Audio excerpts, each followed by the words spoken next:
Beleza. A aula está sendo gravada, segunda aula de redes industriais. Por obrigação e política de privacidade, a gente tem que avisar que essa aula está sendo gravada, né, antes de qualquer coisa, para que vocês tenham tempo aí, se alguém se sentir incomodado, poder sair da sala, tá? Então, nós vamos dar andamento ao conteúdo da última aula, né? Já fizemos o questionamento quanto a dúvidas, ninguém se manifestou. Vamos dar seguimento ao tema. Material produzido aí pelos dois professores, Luiz Farcas, Luiz Gomes. Então, vamos tentar manter aí a propriedade intelectual de cada um deles.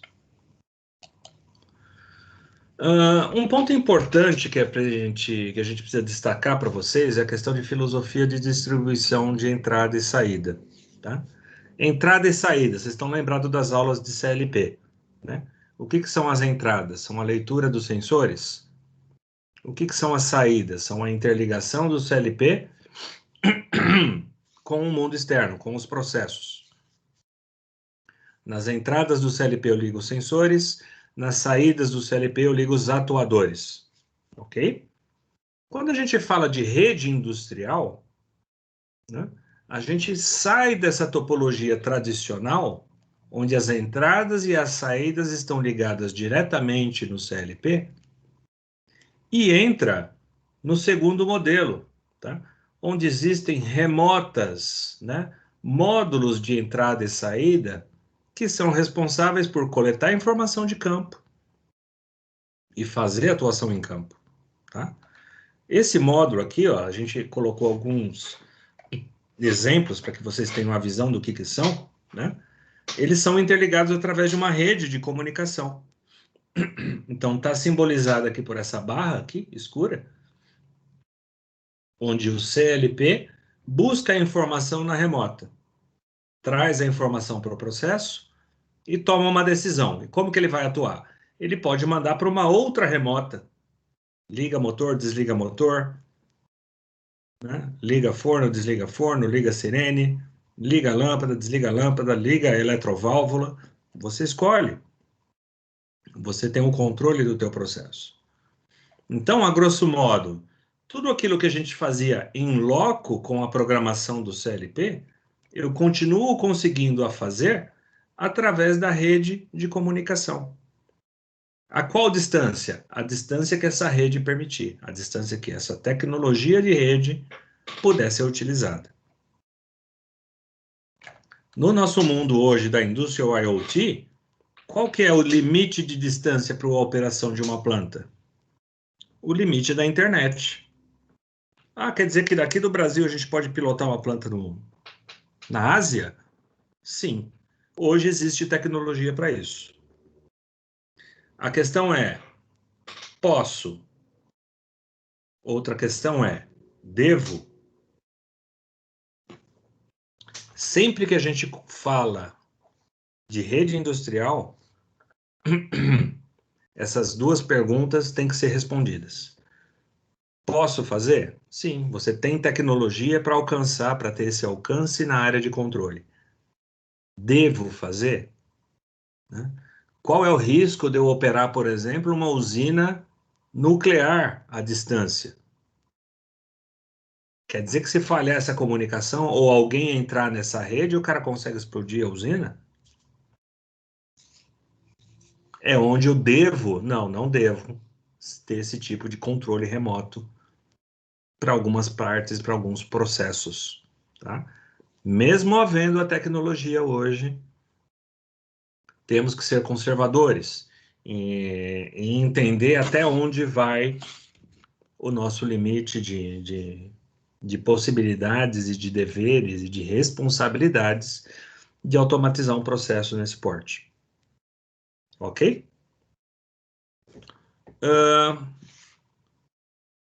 Qual que é o ponto fraco desse modelo aqui apresentado?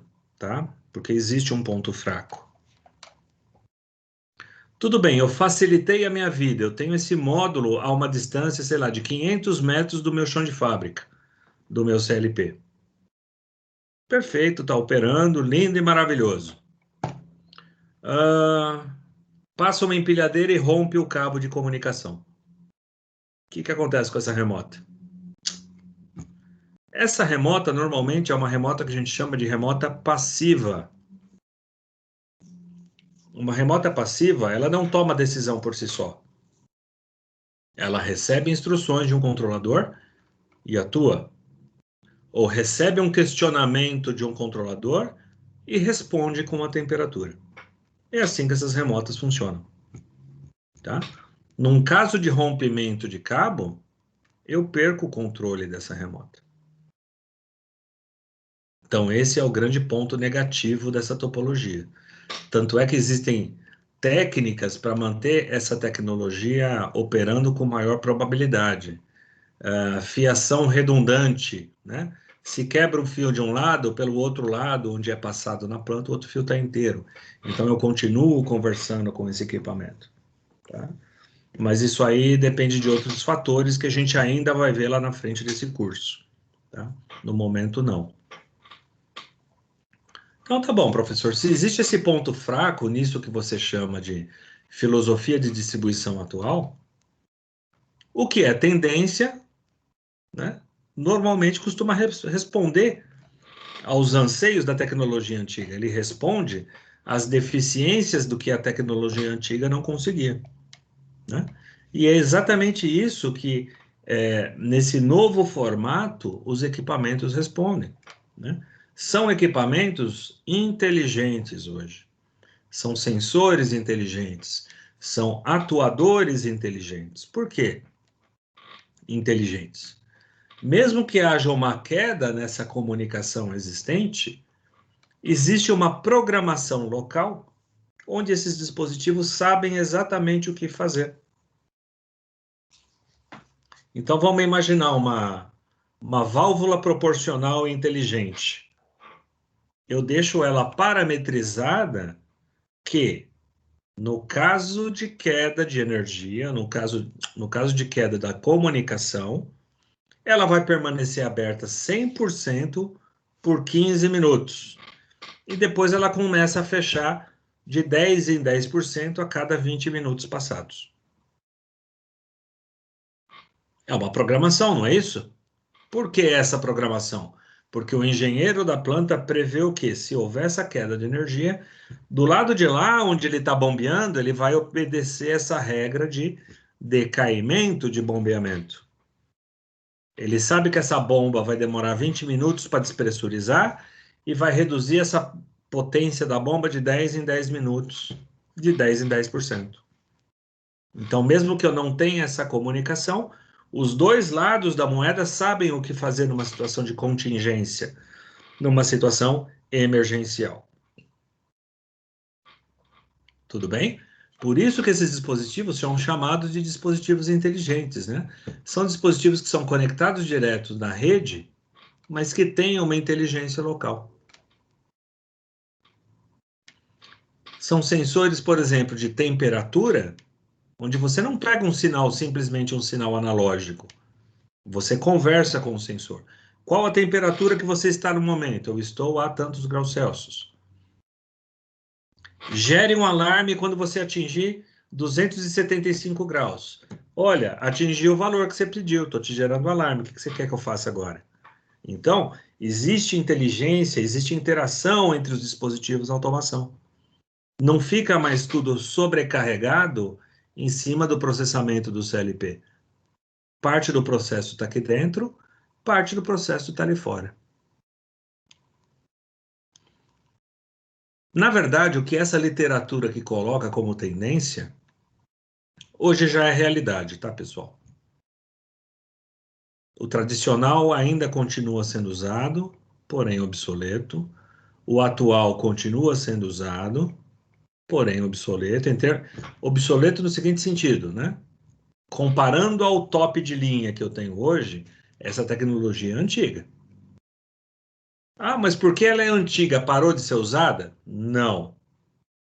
Não parou e não vai parar tão cedo. Tanto a tradicional como a atual continuam em operação e vão continuar por operação por muito tempo. O que é tendência hoje já é realidade, essa conectividade já existe em várias situações, e o que realmente é tendência hoje exatamente esse formato de sensor inteligente, porém com dispositivos inalámbricos, com dispositivos sem fio, com dispositivos wireless. Essa conversa, essa troca de informação ocorre hoje sem fio, naquilo que a gente chama de tendência na automação industrial. Está clara essas três filosofias de entradas e saídas numa rede industrial? Sim. Algum questionamento? Algum de vocês já viu alguma coisa dessas tecnologias operando em campo? Nunca vi não, professor. Eu também não. Ô, professor, ela seria Diga lá. recomendada... Oi? Pode falar. Ah, tá. Essa tecnologia seria boa para poder trabalhar em qualquer área da indústria? Ou teria uma área específica que ela cairia melhor ali?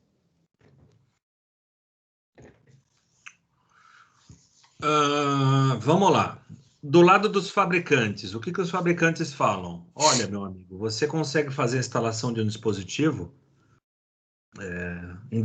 Você está falando dos dispositivos sem fio, no caso? Isso. No caso do dispositivo sem fio, tá?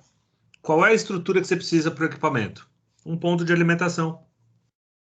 Um ponto de energia. Não tem que quebrar a parede, não tem que passar eletroduto, não tem que passar lance de fibra, não tem que rasgar piso, né? E fazer aquele tratamento de epóxi novamente que se faz necessário quando você tem esse tipo de reparo, né? Do dia para a noite, você tem uma planta operando. Concorda? Sim. Quem fabrica usa esse argumento, né? O custo, se você analisar o custo de infraestrutura numa obra que já está em operação, ele é muito grande, porque não é só o custo do reparo do local, mas sim o custo de parada da planta produtiva. O quanto a planta produtiva fabrica por hora em dinheiro. Porra, se eu gastar 2 dias fazendo esse reparo, são 2 dias de produção jogada no lixo? Realmente é uma facada aí, né? Agora o cara está nascendo com uma planta nova. O projeto está bem feito, está tudo bem estruturado, toda a parte de civil ali está no andamento correto. Não justifica esse tipo de coisa. Sim. Afinal de contas, o sensor wireless ele é bem mais caro que o sensor cabeado. Seria quanto mais caro, assim, mais ou menos? Umas 2 vezes, 3 vezes mais caro? 10 para 1, Tá, porque... 8 para 1. E não só a questão do custo, tá? Existe a questão também do seguinte, a, a desconfiança que esse sistema sem fio pode falhar em algum momento. Afinal de contas, rádio falha, né? Quantas Sim. vezes você não está no celular, caiu o sinal, daqui a pouco volta o sinal do nada. E você nem fica sabendo do porquê que aconteceu isso. E se eu estou num momento crítico de produção? Não existe a tranquilidade do empresário ainda de utilização de sensores sem fio. Sim. E tipo assim, não é o caso, eu acho que não é o caso, mas e se, por exemplo, uma empresa tivesse os dois sistemas, o sistema de cabeamento e o sistema sem fio, para quando o sem fio caísse, ela usasse o de cabeamento? Tem como isso? Tem, né? Tem, mas normalmente a pessoa que precisa desse tipo de redundância, ele usa a tecnologia 2 vezes do mesmo tipo, né? Mas se cair uma vez, não vai... Mais para frente, a gente vai ver topologias de interligação de dispositivos. Redes em estrela, barramento, anel, malha, né? Como que eu interligo esses equipamentos? Então, existem algumas técnicas de interligação onde você liga 2 redes no mesmo equipamento. Se essa rede cai, essa daqui continua operando. Ou, se essa daqui cai, essa daqui continua operando. Isso Tá? rede sem fio. Com fio e sem fio. Mas o sinal não seria o mesmo da rede sem fio? Se uma caísse, a outra não ia cair junto? Não, eu digo das duas com fio, ou as duas sem fio. Você pode estar recebendo esse sinal de dois rádios, de duas radiobases separadas. Por exemplo, tem uma situação onde... Vamos imaginar que esse é um ponto móvel, tá? Vamos ver se vocês conseguem ver aqui ó, a garrafa. Uhum. Tá aqui. Então, pensa que esse daqui é uma ponte rolante, isso aqui é um carro. Existe uma antena de cada lado aproximando aqui no carro. Quando o carro se desloca, ó, eu estou mais perto dessa antena do que da outra. Eu Uhum. converso aqui. Aí o carro desloca de novo, ó, eu estou afastando da antena principal e me aproximando da secundária, Sim. ok? Aí eu converso com esse cara. Então, o tempo todo, ó, eu tenho dois sinais de rádio apontando para a mesma antena. Ah, entendi. Entendi. Entendeu? E isso é Aham. comum na indústria quando a gente tem, desculpa o improviso aqui com uma garrafa d'água e dois dedos, mas existem muitas aplicações em indústria nesse sentido. Não, é que eu achei que, tipo assim, mesmo tendo dois pontos de rádio diferentes, como que eu posso falar? A base do sinal seria a mesma, tipo, se um caísse, a outra ia cair junto, entendeu? Pensa o seguinte, essa rádio base pode cair por uma queda de energia, morreu. Eu tenho uma outra operando porque a energia dessa outra vem de um outro sistema. Ah, tá. Entendi. Eu estou falando de um galpão, por exemplo, com 800 metros de distância de uma antena para outra. Dificilmente eu vou ter a mesma rede de energia do lado de cá do lado de cá. Então são pontos distintos, Sim, ok? entendi. Ok, valeu. Mais alguém? Alguma dúvida?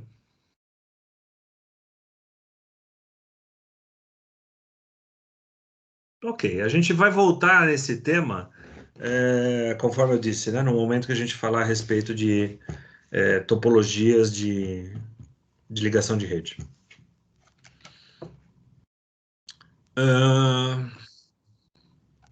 Níveis hierárquicos. Quando a gente fala de hierarquia de rede, a gente está falando do seguinte: como que eu desenho a instalação de uma rede dentro do chão de fábrica?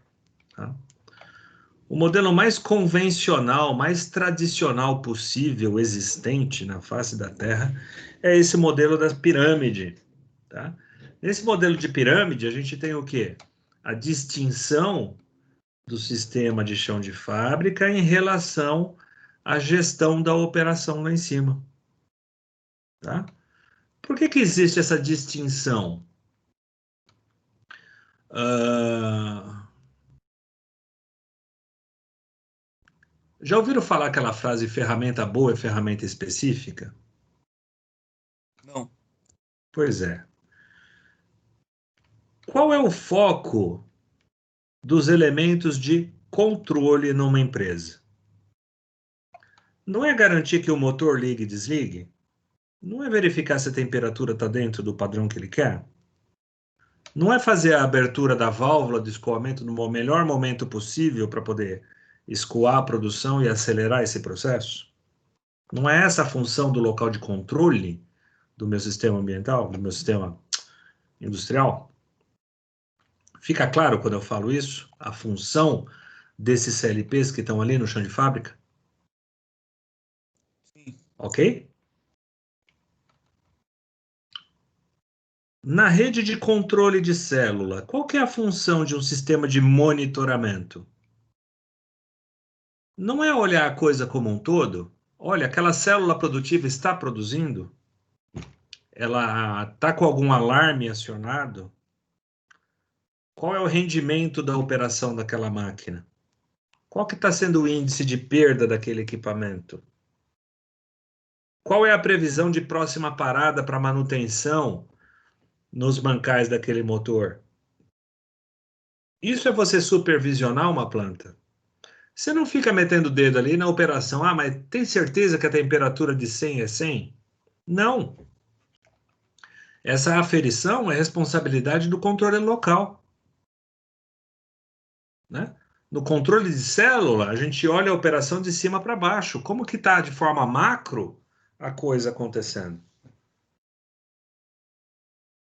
Ele acusa numa tela que se tem uma célula produtiva parada, o supervisor de planta tem que acionar a manutenção e mandar o cara descobrir o que que é. E esse cara vai ter que ir lá em loco para descobrir o que que é. Né? Ele não vai descobrir remotamente. Muitas vezes ele não descobre remotamente. Então, existe uma hierarquia aqui, cada um no seu quadrado, cada um com a sua responsabilidade. Então, o barramento de campo trafega com uma determinada informação, certo? Aqui, ó, é 0 e 1 para motor. 8 bits para temperatura. Os pacotes de informação são pequenos, só que são acessadas várias vezes durante o dia. Eu preciso checar se o motor está ligado várias vezes ao longo do dia. Vocês lembram lá do tempo de operação do CLP? Ciclo de varredura, lembra dessa referência? Alguns milissegundos. Numa rede de campo, essa rede não pode demorar muito mais do que 100 milissegundos para fazer uma leitura. 200 milissegundos. Já no caso da supervisão, eu preciso ter um tempo real tão assertivo assim, tão, né, engessadinho? Não. Porque se eu gerei um alarme, esse alarme eu posso verificar a cada 10 segundos, a cada 1 segundo. 1 segundo são 10 vezes 100 milissegundos. A cada 10 ciclos de varredura que eu tenho na rede de campo, eu faço uma varredura na linha de cima aqui. Ok?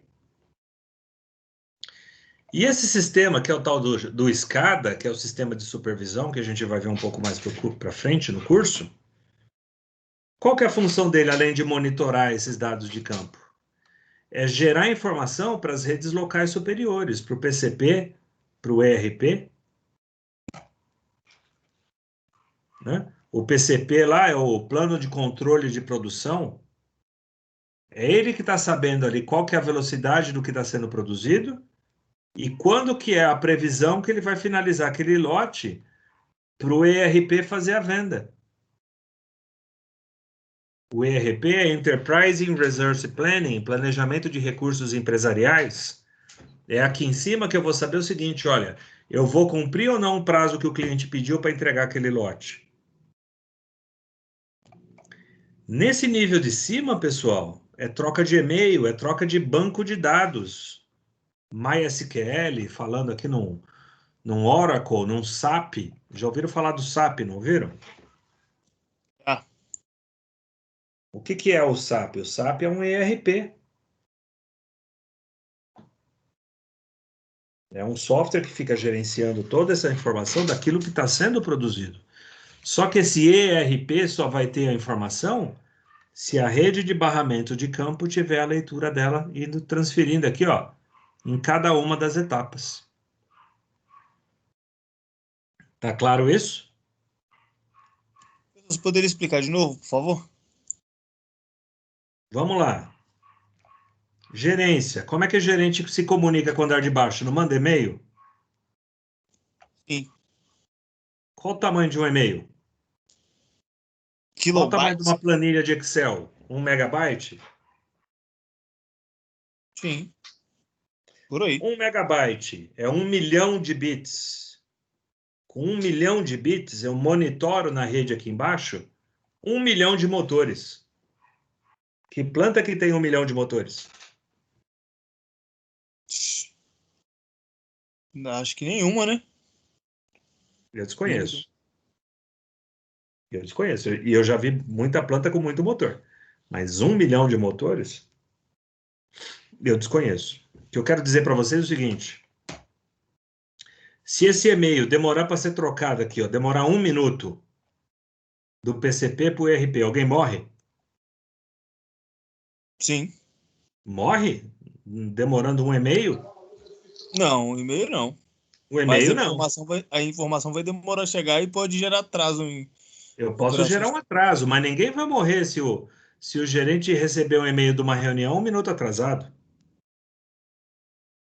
Se 10 segundos eu demorar para pegar uma pressão aqui embaixo, a caldeira explode? Explode. Ou seja, qual é o tipo de informação que eu tenho aqui embaixo e qual é o tipo de informação que eu tenho lá em cima?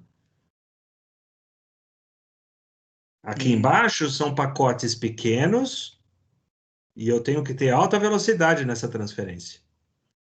Aqui em cima são pacotes extremamente grandes e eu não preciso de uma velocidade tão grande para poder transferir esses pacotes. Por isso que existe distinção.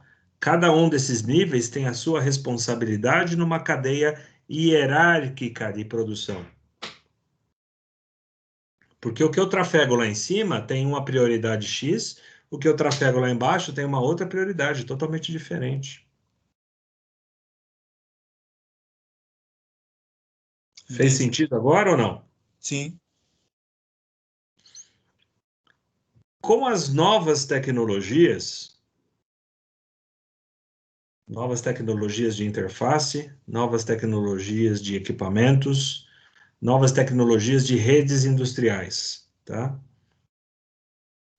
O modelo da pirâmide está migrando para um modelo de pilares. Então, eles chamam agora dos pilares da automação. Por que um pilar?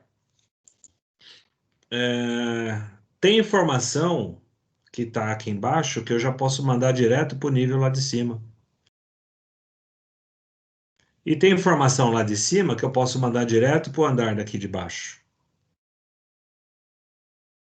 E eu posso mandar para o andar do meio, e posso mandar para o andar intermediário. Ou seja, o meio físico que eu utilizo de um lado serve para todos os lados. Quando que isso ocorre?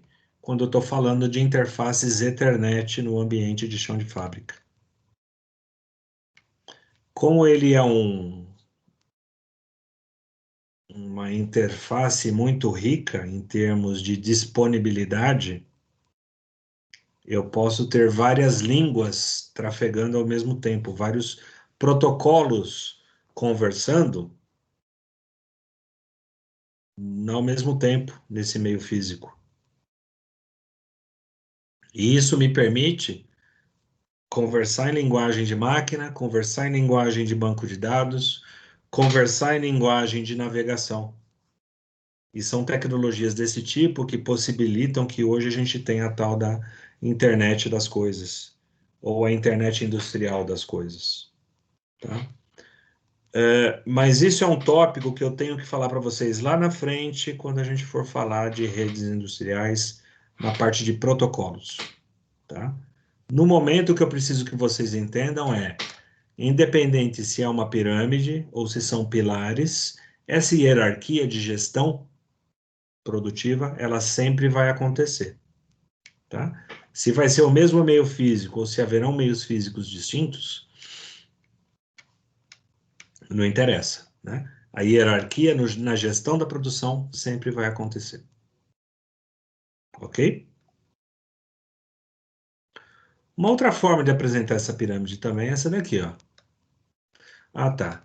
Isso daqui, pessoal, na verdade é um descritivo de toda essa conversa que eu estou tendo para vocês.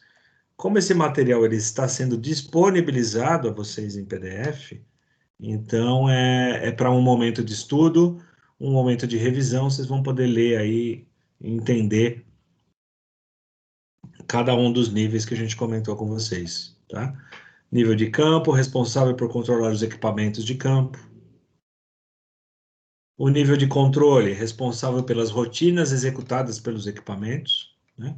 Seria o encarregado do chão de fábrica, ou seja, é o cara que faz com que a operação realmente ocorra, né, com os operadores.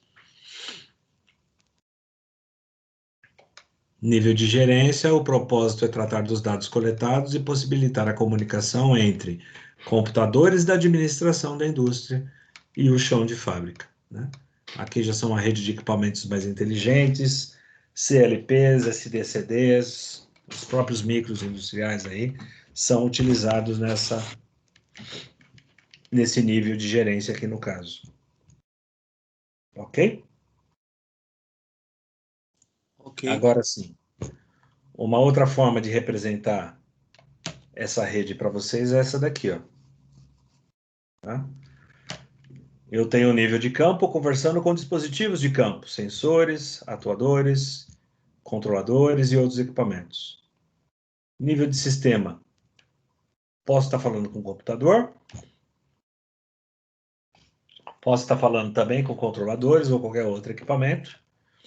E normalmente o nível de gerenciamento são interfaces de usuário com computadores realmente. Computadores e bancos de dados. E aqui aparece uma palavrinha nova para vocês, tá? O tal do gateway. Vocês já ouviram falar de um gateway? Já.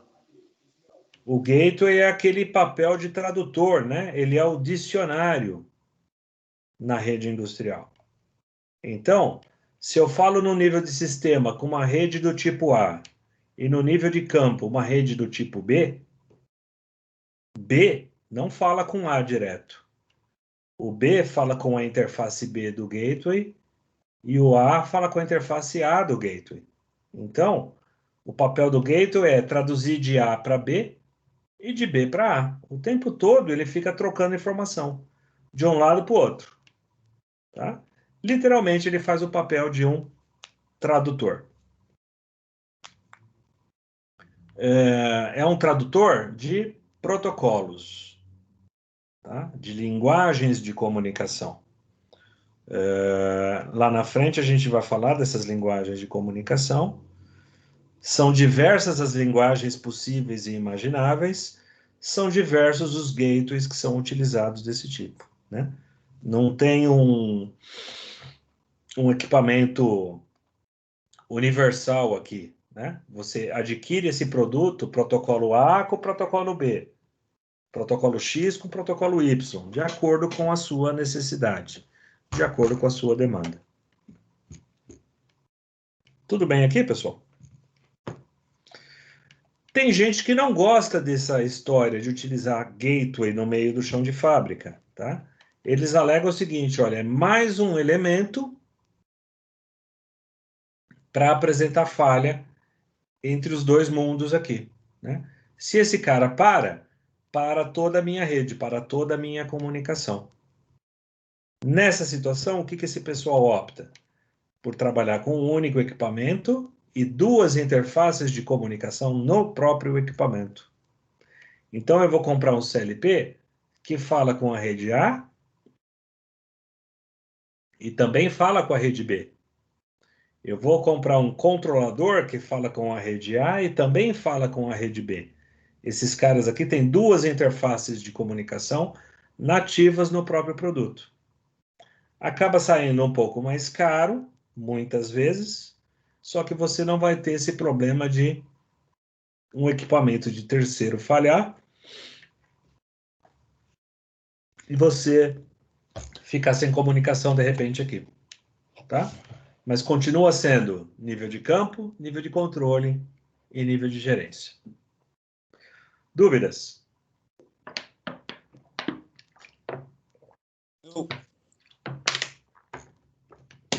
Sim? Não? Não, professor.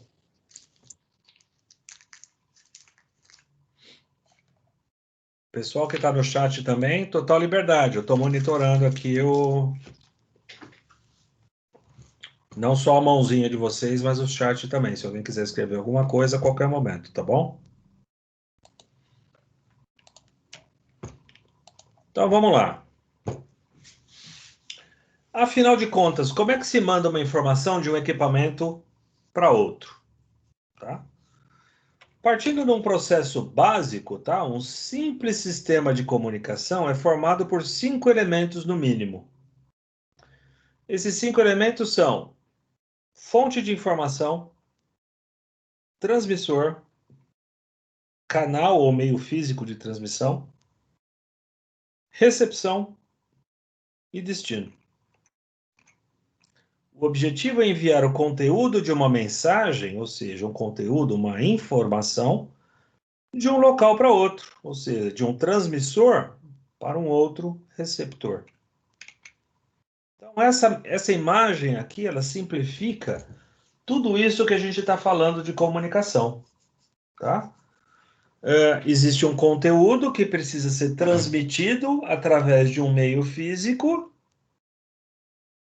Essa transmissão vai ser recebida por alguém e será destinada a alguma função, a algum equipamento, a algum destinatário. Isso quer dizer o quê, pessoal? Não tem conteúdo. Existe comunicação?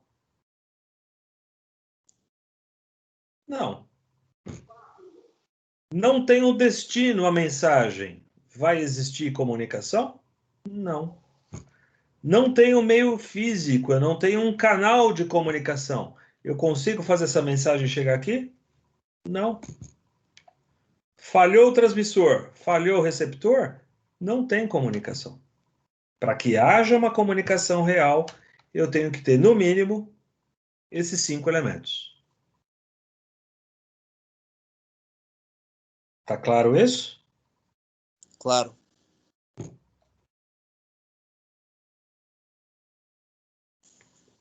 Duas estruturas básicas de comunicação.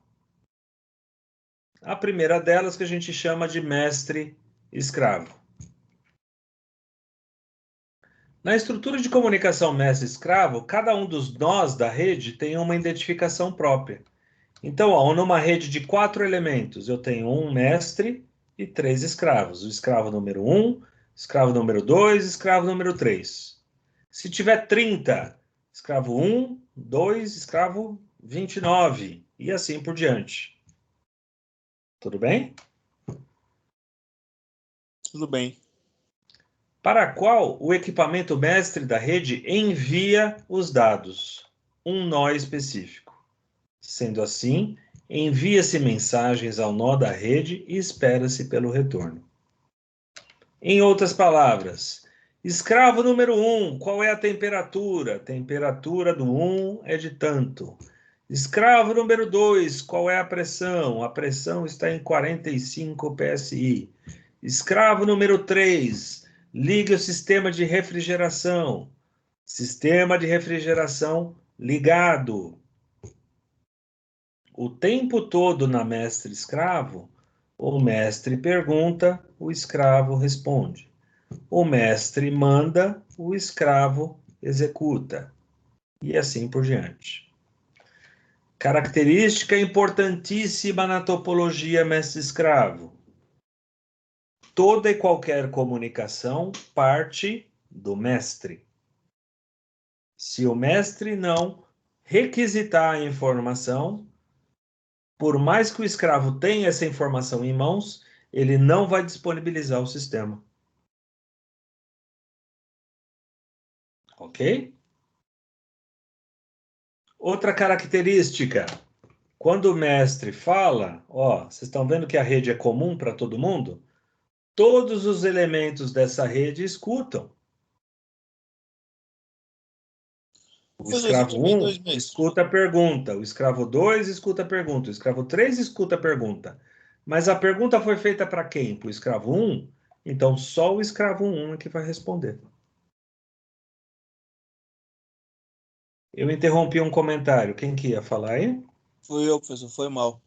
Diga lá, pode falar. E se tivesse 2 mestres?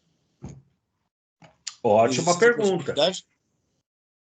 Ótima pergunta. Em rede de 2 mestres, como é que faz? Espera aí, se eu tenho 2 mestres, quem que manda? Quando tem 2 professores na sala aqui, como é que funciona a coisa? Um mestre não pede para falar no lugar do outro? Sim. E vocês, escravos, não continuam recebendo a ordem dos 2 mestres? Aham. É a mesma história. Eu preciso de uma segunda rede, onde um mestre fica o tempo todo conversando com o segundo. Mestre 2, você está vivo? Eu tô. Mestre vivo? Vivo, vivo, vivo. Mestre, você está vivo? Perguntou 3 vezes, não respondeu? O segundo mestre assume o controle. E aí, quando o protocolo de comunicação permite a utilização de 2 mestres, quando é permitida a utilização de 2 mestres, os 2 mestres trabalham nesse formato.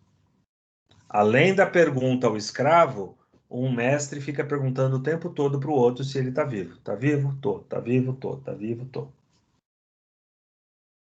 Ok? Vocês estão Ok. começando a entender o que é um protocolo, ou seja, é um conjunto de regra para que a comunicação ocorra. Se está previsto nesse conjunto de regra a troca de informação entre os mestres, o protocolo vai permitir. Se não tiver previsto, aí não tem como. Aí não tem como. Ô, professor, e se, Diga. vamos supor, essa rede de escravo aí, TS2, vamos supor, essa rede de escravo 1 dá o nome para ela de escravo 1. Um mestre consegue controlar duas redes? Por exemplo, tem esse escravo 1 e tem a escravo 2. Ele consegue fazer esse esquema aí?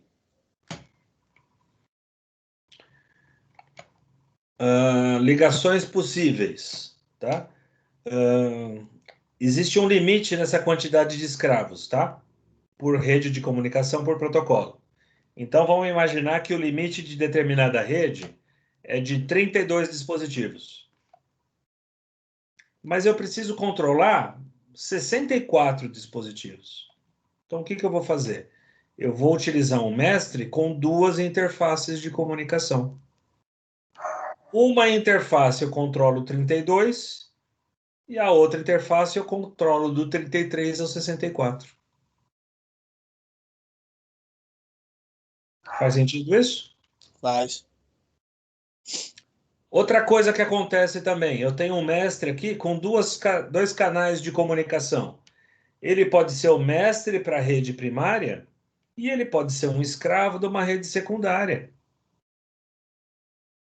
Então, isso também é permitido dependendo do equipamento. Ah, mas quantas redes aqui um único mestre dá conta? Depende da capacidade computacional desse mestre, de quantas interfaces de comunicação você consegue colocar nesse equipamento. E se esse mestre for um escravo numa rede secundária, o mestre da rede secundária é um equipamento igual a ele?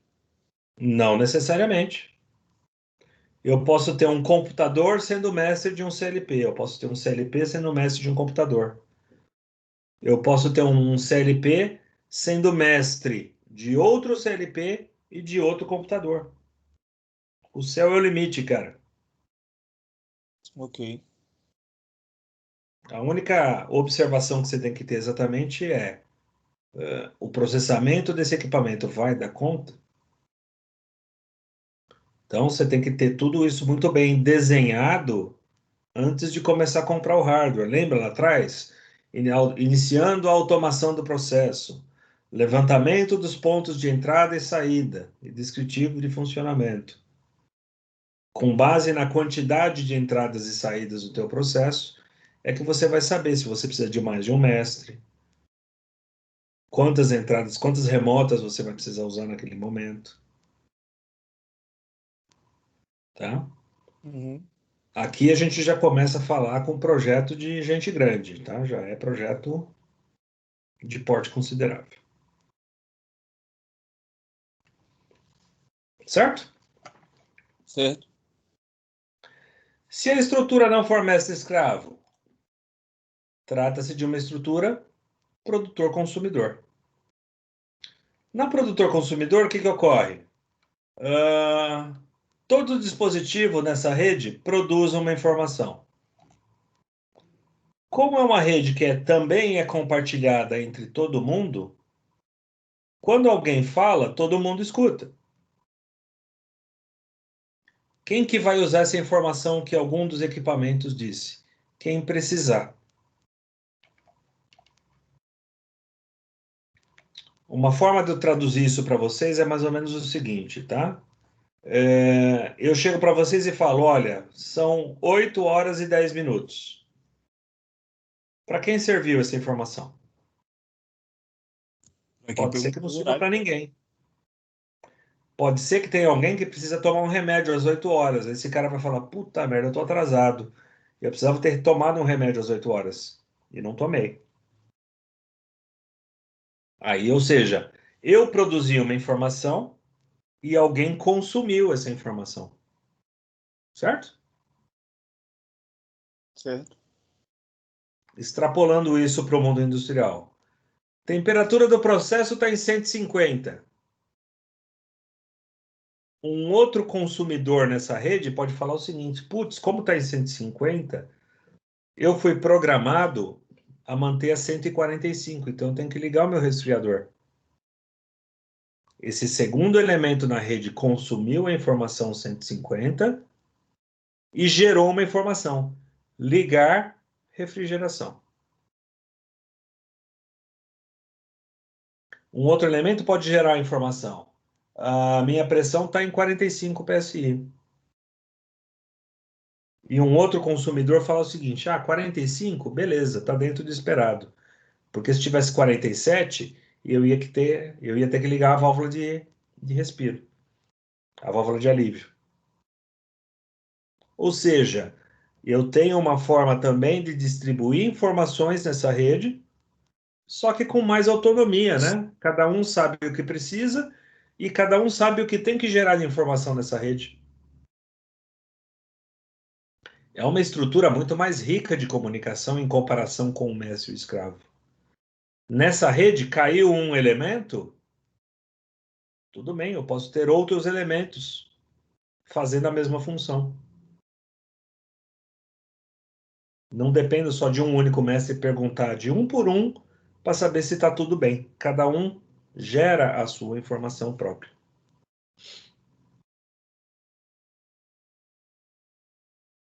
Tudo bem, senhores? Tudo bem.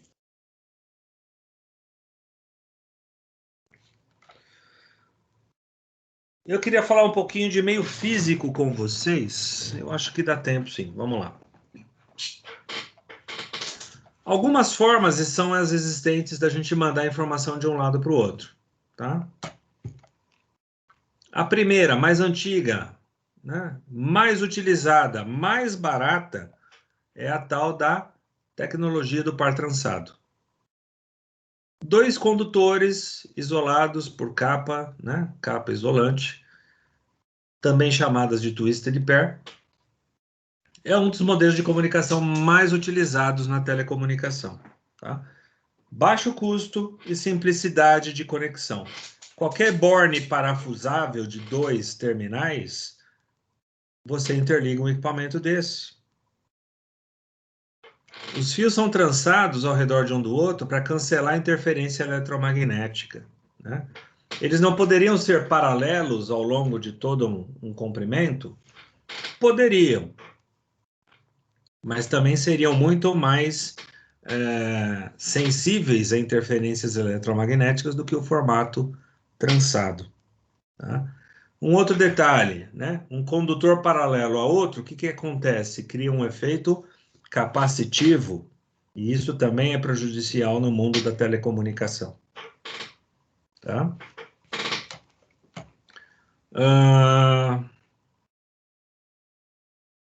Tá, professor, mas só o fato de eu trançar ele eu já tenho um sinal imune à interferência eletromagnética? Não.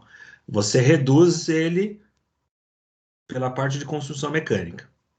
Mas o meu sinal é muito forte, então o que eu posso ter? Eu posso ter cabos com malhas de alumínio fazendo isolamento também contra interferências externas.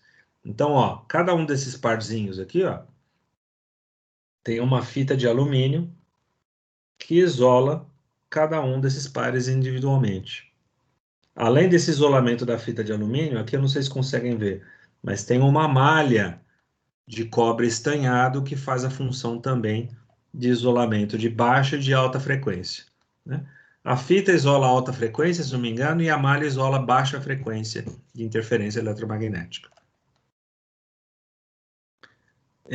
Com um único par, eu já consigo estabelecer comunicação entre dois dispositivos.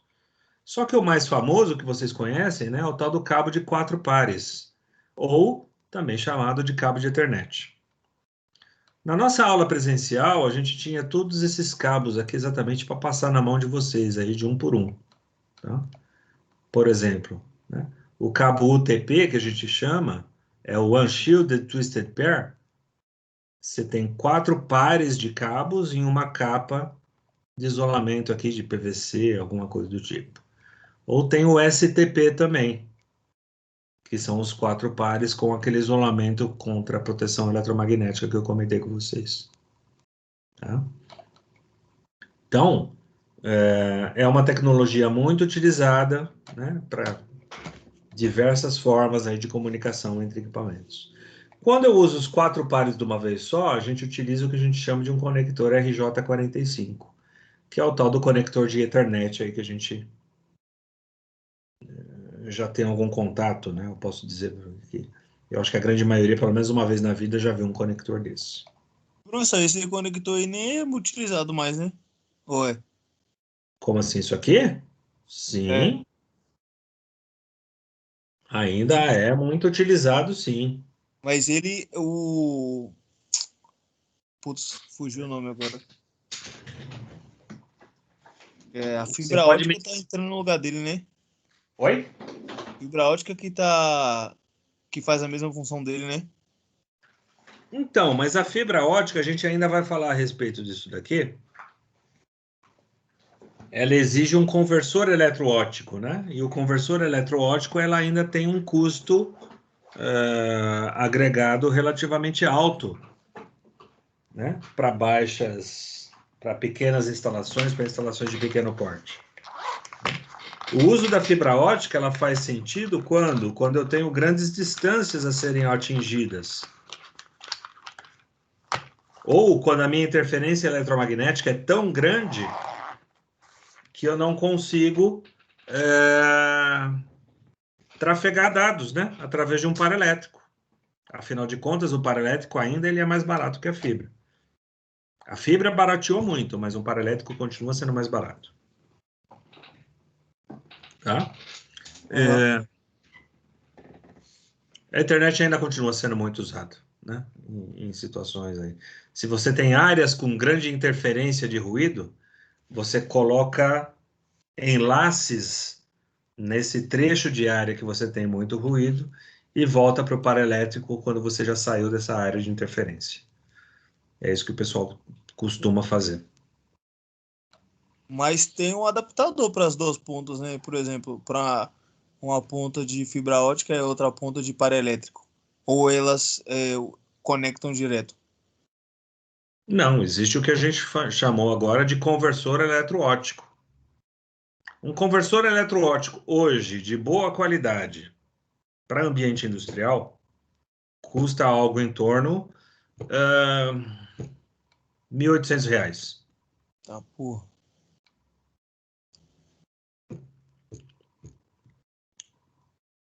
Se uma empresa não tiver R$ 1.800 para gastar também, fecha a porta. Não, Mas sim. concorda que é um custo? Você tem um custo para fazer a conversão eletroóptica. Tudo bem? Tudo bem. Então pensa, R$ 1.800 por máquina dentro de um call center da Vivo. Você é louco. Entendeu o que eu estou falando? É Aham. caro. Uma peça não é nada. 100 peças já costuma pesar. Ok? Ok. Cabo coaxial. Altamente resistente à interferência de fontes externas de ruído. Outra vantagem ao par trançado é poder suportar maiores distâncias de transmissão. É o famoso cabo da NET, né? Aquele cabo branco. Esse daqui é o desenho que representa bem ele. Um núcleo condutor, normalmente de cobre. Uma capa de nylon fazendo o isolamento. Uma blindagem que pode ser de 25% a 100% de uma malha. Pode acompanhar ou não uma fita também para ajudar na questão da redução do ruído eletromagnético de interferência. E uma capa externa. Tá? Esse cabo coaxial aí, ele atinge grandes distâncias e a conectorização normalmente ela é um pouquinho mais chata, né? É o tal do conector BNC. Vocês tiveram aula de osciloscópio? Sim. Sim. Chegaram a ver um osciloscópio trabalhando? A ponteira que Sim. você usava no osciloscópio, no outro extremo, era um conector BNC que você tinha ali num cabo coaxial. Ok? Legal. Então aqui, mas em compensação, o par trançado ainda continua sendo mais fácil de instalar, mais barato e ocupa menos espaço. Exatamente porque o par trançado não precisa desse tipo de conectorização. Tá? BNC é o mais utilizado. Aqui tem uma foto um pouquinho mais real. Isso aqui é muito parecido com cabo de antena, né? Antena digital e coisas do tipo. Tem caído em desuso também, né? Porque tem os seus limitantes. Mas é uma tecnologia também, é um meio físico que pode ser utilizado. A tal da fibra ótica, utilizada em transmissão de sinais de luz no lugar de sinais elétricos. Desse modo, interferência eletromagnética é eliminada. Eu posso colocar ele totalmente imerso a um ambiente de fluxo eletromagnético que ele não vai sofrer interferência, né? A luz não vai sofrer interferência com a emissão de ondas eletromagnéticas. Cabo de fibra ótica pode transmitir a distâncias muito maiores e ocupam espaços significativamente menor que os pares trançados e os coaxiais. É preciso utilizar os conversores eletroóticos, que eu estava comentando com vocês, nos pontos de transmissão e nos pontos de recepção. Afinal de contas, o nosso CLP gera sinais elétricos. Esse sinal elétrico tem que ser transformado numa luzinha que vai acender e vai apagar. Luz acesa, nível lógico 1, luz apagada, nível lógico 0. Essa luz que acende de um lado é que vai ser transmitida através dos filamentos e chegar lá do outro lado, do outro extremo da fibra, que também vai demandar de um outro conversor eletroóptico, um em cada ponta, para que haja essa comunicação. Tá? Quando a gente fala de grandes distâncias, a gente está falando de algo do tipo cabos submarinos utilizados para transmissão de sinal entre continentes. Tá? Como é que o sinal do Brasil chega lá na América do Norte? Mapa de links, fibra ótica intercontinental. Para que vocês tenham ideia,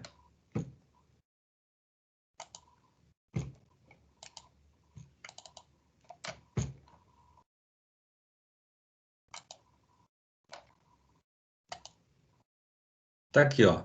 Cada um desses enlaces aqui, ó, é um link de fibra ótica espalhado no globo. Para que vocês tenham noção de quão distante um link de fibra ótica pode chegar. Tá? É claro, o nosso mundo que a gente está trazendo para vocês aqui é o mundo da indústria, o mundo industrial. Tá? Mas a tecnologia da fibra ótica, ela é utilizada, ela chega a ser utilizada em cabos submarinos, né? Intercontinentais. O professor Farkas tinha um modelinho desse também em mãos, que a gente normalmente compartilhava com vocês, mas infelizmente, né, nessa aula remota aí, a gente precisa que vocês sejam criativos, né? Isso daqui, a bitola, o diâmetro desse cabo não passa do diâmetro de um dedão, tá? Não é nada assim absurdo, não. Né? Inclusive o diâmetro dele com a capa protetora aqui, ó. Você percebe que existem alguns microvergalhões aqui de aço envoltos à proteção da capa de borracha. A fibra ótica é só o miolozinho aqui, ó. Tá? Assim como, muito parecido ao cabo coaxial, né? Existe um núcleo óptico, uma casca e uma capa de revestimento de proteção dessa casca da fibra. E ela trabalha nesse formato aqui, ó, algo do tipo de metodologia de reflexão, né? Esse feixe de luz bate numa parede, a tendência é que ele siga em linha reta. Bate na outra parede, a tendência é que ele siga em linha reta. Sistemas baseados em fibra podem transmitir bilhões de bits de dados por segundo. Pode até mesmo ser levados em vários sinais ao longo da mesma fibra, utilizando lasers de cores diferentes. Ou seja, um único condutor óptico pode trabalhar com canais de transmissão e recepção, né? A tecnologia de ponta hoje permite até 32 canais de comunicação em uma única fibra lançada. Tá? 32 canais de comunicação representam 16 links, 16 enlaces em um único canal em um único filamento de fibra óptica. Os cabos são tão finos quanto um fio de cabelo humano que carrega a informação digital ao longo de grandes distâncias. Tá? Então, isso cada vez mais popular no chão de fábrica, cada vez mais utilizado por conta do barateamento, né? Os custos aí têm caído muito na utilização da fibra óptica. Tudo bem aqui, pessoal? Tudo bem. Ô, professor, mas Beleza. tá no fundo do mar lá, não corre risco de nenhum bicho cortar esse cabeamento, não? Sim. Aí você issa esse cabo, faz o remendo e devolve ele para o fundo. Ele passa perto dessas bases da Marinha, base de petrolífera, esses negócios, esses cabos aí? Porque para fazer a manutenção dele dá uma mão de obra, não se tiver no continente?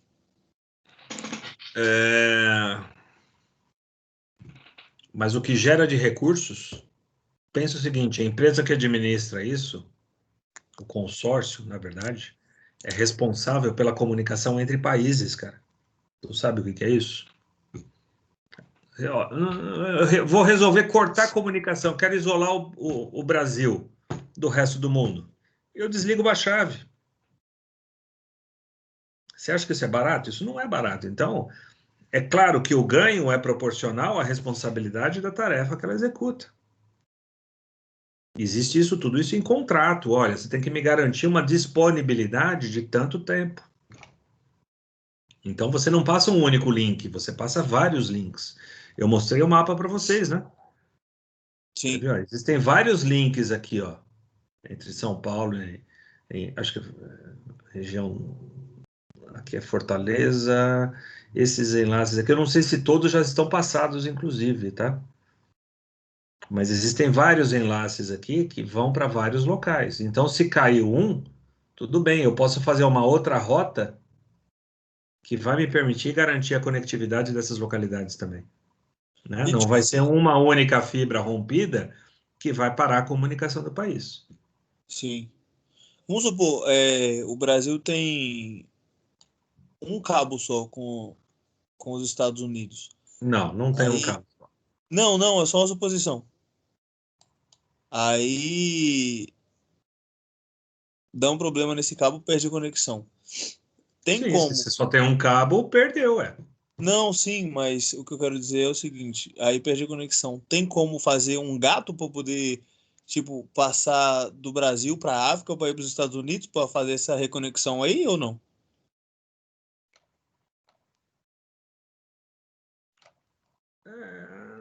Não está bem fundamentada a tua pergunta, né? Na verdade, o que eu falei para vocês foi exatamente isso. Eu tenho várias rotas para fazer essas conversas. Se essa rota aqui, vamos imaginar que toda essa rota fosse interrompida, eu tenho outras rotas acontecendo aqui, que estão ocorrendo para cá, que vem para cá, que vem para cá também. Ah, tá, é isso que é isso que eu queria perguntar. Mas nunca é um único fio, nunca é uma única fibra, Sim, né? Sempre são duas, três, cinco, 10. Você sempre passa mais de uma, porque você tem exatamente esse risco de queda de comunicação a qualquer momento, né? Você tem que ter uma contingência numa situação dessa. Ok?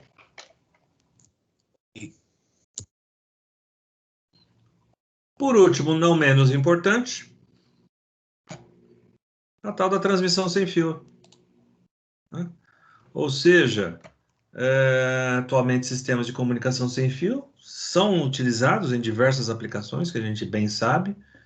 O ar ele é utilizado como um meio de transmissão da informação, ou seja, a transmissão por ondas, né? Se não houvesse o ar, eu não conseguiria prover essa transmissão sem fio. E na indústria, os sistemas sem fio eles vêm contribuindo para o quê? Para aumentar a flexibilidade e simplicidade da instalação. é aquele discurso inicial, né? Quando eu não preciso ou tenho problema de instalação de infraestrutura, a gente tem a opção hoje de trabalhar com sistemas sem fios. Ô, professor, Sim. você falou que o ar é usado como sistema de transmissão. Essa tecnologia é tipo a do satélite? Satelital também é sem fio. Você não tem nenhum fio vindo do espaço para os equipamentos, certo? Sim, mas como que o sinal do satélite vai ser recebido aqui se no espaço é vácuo? Mas quem diz que onde está o satélite está em pleno vácuo? Está em baixa densidade de oxigênio. O Ah, satélite tá. está na atmosfera, ele está rodando em volta do planeta. Não, entendi. Beleza. Ok? Ok. O que acontece é o seguinte: você escuta rádio porque você tem uma comunicação sem fio. Sim. Você assiste a TV porque você tem comunicação sem fio. Você fala no seu telefone celular porque você tem uma comunicação sem fio. Agora, a tecnologia utilizada em cada uma desses equipamentos é totalmente diferente uma da outra. Se fosse a mesma tecnologia, os equipamentos não iam funcionar. Então, por isso que existe 2.4, 5.0, 5.8, 900 MHz, né? O VHF da TV analógica antiga, que foi desativado exatamente para garantir mais espaço para o 4G. Então, tudo isso, existe um limite, né, de utilização desse espaço aéreo para a transmissão de dados sem fio. Então, isso tudo tem que ser regulamentado por órgãos do tipo. A Anatel, ela regulamenta tudo isso. Se não tivesse selo Anatel, cara, você não pode nem comercializar esse tipo de produto porque você pode ter problema, né? Mesmo que seja baixa frequência, mesmo que seja dentro da tua casa, você está usando espectro, tá? Então, a cada dia que passa, mais indústrias, mais equipamentos são criados, né? Inclusive com características industriais, com conectividade em ambiente industrial, tolerância, né? Às grandes intempéries da indústria aí para prover a comunicação aí sem fio. Ainda é um sistema que tem problemas de imunidade a sinais eletromagnéticos, ou seja, campo eletromagnético ainda interfere e muito nesses rádios, mas as tecnologias vêm sendo aprimoradas a cada dia que passa. Hoje já existem modelos de rádios onde o fabricante garante, né? Não vou nem dizer que não tive a oportunidade, nem o tempo hábil ainda de testar isso em campo, mas o fabricante garante 5 anos de funcionamento do rádio sem a necessidade de recarga, com uma bateria de fábrica. Tá? Então, o equipamento tem uma bateria já incorporada ao rádio e esse rádio, eles prometem o funcionamento por 5 anos, sem que eu precise recarregar essa bateria. Tamanha a economia de energia e o aproveitamento do espectro de radiofrequência que ele utiliza.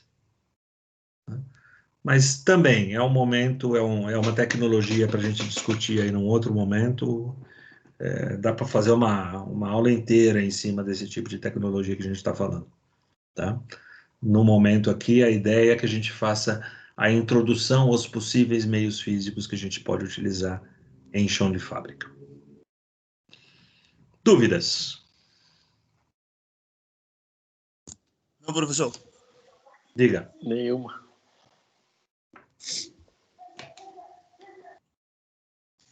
Tranquilo, Yagrin? Tranquilo. Mais alguém quer falar alguma coisa? De boa, professor. Suave na nave. Tranquilo igual um grilo. Então tá bom. Vamos finalizar a gravação aqui. Enquanto isso, a gente faz os últimos comentários.